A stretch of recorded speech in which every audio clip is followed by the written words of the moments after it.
Bonsoir les amis, c'est Francky le marabout qui vous parle. Le marabout qui lit l'avenir dans une boule en plastique. Oui, parce qu'aujourd'hui, on n'a plus les moyens de s'acheter du cristal et apparemment, dans une boule en plastique, ça marche mieux, beaucoup mieux qu'une boule en cristal. Souvenez-vous, pas plus tard que le 9 mars dernier, dans une vidéo, je vous disais tout simplement que je boycottais les manifestations du 9 mars. J'expliquais un petit peu comment je voyais les choses grâce à cette boule extraordinaire, cette boule magique. Et aujourd'hui, regardez un article de journal très intéressant. Vous voyez la tête du petit ministre là, Valls. Il a l'air dépité. Alors je vous rassure, il n'est pas du tout dépité, c'est du cinéma. Hein. Ça c'est voilà, c'est du cinéma. C'est aïe, je vais pas bien, je suis obligé de reculer. Enfin non, d'ailleurs, l'article dit loi du travail. Tout ça pour ça. Alors je vais lire. Hein. Concession ou reculade? Alors, Valls, il nous fait quoi? Concession ou reculade? Moi j'ai la réponse. Hein. Ça se termine aussi par culade.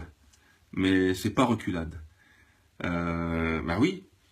Le Premier ministre a présenté hier une nouvelle version du projet de loi, El Khomri, qui n'a plus grand-chose à voir avec l'original. Non, non, mais c'est pas vrai. Mais dites-moi pas que c'est pas vrai. Ça n'a plus grand-chose à voir avec l'original. Je vous avais dit dans la vidéo du 9 mars que c'était tout monté d'avance, ce truc-là. Alors, bon, les Français moutons. Alors, je me mets dans la peau d'un Français mouton. Donc, un Français qui n'est pas abstentionniste. Oui, on a gagné, on a bien fait de manifester, on a gagné, ça y est, ils reculent, on est les plus forts, ils sont contre ceux qui sont pas allés manifester, on a gagné, chérie, on a gagné, chérie, on a gagné, le droit d'être pris encore et encore, pour des cons, bien sûr, et vous avez rien gagné parce que vous vous êtes fait embobiner, hein, vous vous souvenez, hein, ces manifestations autorisées pendant l'état d'urgence. Ouï. Alors voilà, écoutez, ça se passe tout comme prévu. Donc ils vont annoncer aux Français, comme déjà là, ils annoncent, hein, voilà, on revoit tout. Allez, on revoit tout grâce à vos manifestations. Vous avez bien fait de manifester, c'est bon. On est bien dans une démocratie, voilà. N'allez pas plus loin à chaque fois que vous avez un problème, manifestez comme prévu. C'est pas la peine de nous jarter, vous avez vu, on est à votre écoute. Hop, doulou. Bon, je deviens pas fou, hein. Mais c'était juste pour vous dire que, alors, à vendre, boule en plastique qui prédit l'avenir. Je vais en fabriquer, je vais les vendre sur Internet et bientôt je vais être richissime. Alors, je profite de cette petite vidéo pour aborder un autre sujet, parce que ces derniers jours, j'ai discuté avec des amis sur Facebook qui préfèrent de loin le vote blanc à l'abstention.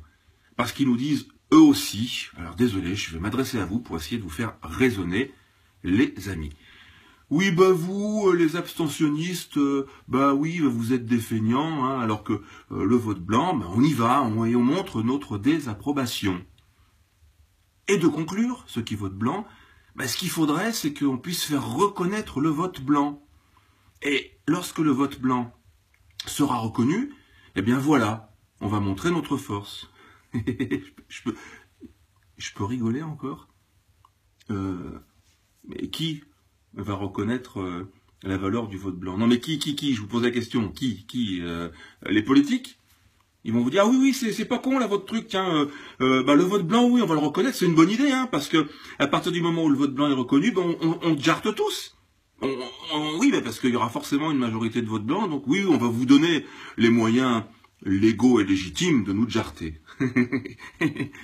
Et vous croyez à ça, vous qui votez blanc? Alors pour l'instant, le vote blanc n'est pas reconnu, hein, il n'est pas comptabilisé, c'est ça le terme. Donc aujourd'hui, tel que le vote blanc est considéré, c'est un petit rappel, je vous explique comment ça marche. Imaginez que tous ceux qui votent sans exception blanc, allez, tout le monde vote blanc. Allez, tous, même, écoutez, même pour vous aider, nous les abstentionnistes, allez, on est avec vous, on va voter blanc. D'accord? Tout le monde vote blanc. Sauf une personne. Une seule. Allez, au hasard, je sais pas. Allez, Mélenchon, tiens, par hasard, Mélenchon. Mélenchon, il va voter pour lui, hein. Remarquez, il est tellement con qu'il pourrait peut-être voter pour quelqu'un d'autre. Mais bon, imaginons Mélenchon, il vote pour lui. C'est le seul à avoir voté pour lui et tout le monde a voté blanc. Bah, il devient président de la République avec 100% des voix. Bravo. Donc ceux qui votaient blanc, bravo. Non, s'il vous plaît. Arrêtez, arrêtez. Vous obtiendrez jamais que le vote blanc soit comptabilisé. Ne rêvez pas. Ils vont pas vous donner les moyens de leur mettre une calotte. Excusez-moi, ne soyez pas naïfs. Moi, je vous aime beaucoup. Mais je vous invite à rejoindre les abstentionnistes. Et les abstentionnistes, contrairement au message que les politiques font passer. Parce que ça, c'est les politiques qui ont fait croire que les abstentionnistes devaient être hors jeu. Et ils vous ont proposé, à vous, une option. Genre, mais non, mais si vous n'êtes pas content, bah, votez blanc.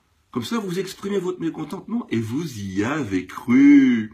Et vous votez blanc en disant, voilà, j'ai voté blanc, je vais leur montrer, moi, de quel bois je me chauffe. Mais je viens de vous montrer qu'aujourd'hui, tel que c'est comptabilisé, vous pouvez tous voter blanc. Et puis Mélenchon, tout seul, il pourra passer juste avec sa voix. Il aura peut-être même la voix de son père et de sa femme. Donc, en fait, il va passer avec pas une majorité écrasante, quoi. Il aura 100% des voix comme une dictature. Alors que l'abstention, contrairement à ce que vous pensez, c'est différent. Parce qu'aujourd'hui, on sait dire combien est-ce qu'il y a d'abstentionnistes. Je vous en ai déjà parlé, on peut être 11, 12, 13, 14, 15 millions. Si demain on est 20 millions, mais il n'y a plus besoin de dire est-ce que tu peux comptabiliser ça, ça ou ça. Après, naturellement, on va tous aller au même endroit, à l'Élysée par exemple, ou à Matignon, enfin comme vous voulez, et on leur dit top, top, top, top, top, top, top. Top, on arrête la règle. Top, top, rendez-nous les clés. Les clés. Dis donc, top, top, top. François, tu nous rends les clés. Allez, tu nous rends. Manu, tu nous rends les clés. Merci. Au revoir. Bye, bye. Et voilà. C'est aussi simple que ça. Pourquoi on se casse la tête à réfléchir? La majorité, là, ils ont des bac plus 10, bac plus économie. Oh, les Français, les amis, top, top, top. Faites avec un CAP de vie. Moi, j'ai mon CAP de vie, et j'ai réfléchi, mais grâce à ma boule en plastique aussi. Alors voilà. Donc, je vous propose de continuer de vous serrer les coudes. N'oubliez pas que mais il va y avoir un rassemblement le 19 juin des abstentionnistes. J'espère que nous serons très très très nombreux. Alors partagez la vidéo. Ça sera soit à Paris, soit à Opio. Opio, c'est le lieu où malheureusement Coluche a perdu la vie. Donc Paris ou Opio, on verra bien, on va décider très très rapidement. L'organisation, je vous en parlerai très rapidement, mais avant ça, il y aura une petite surprise au mois d'avril. Enfin, certains savent de quoi je parle. Mais chut, les murs ont des oreilles. Alors voilà, donc réfléchissez bien, hein. Chacun sa petite boule en plastique et vous verrez, on ira loin. Je vous embrasse.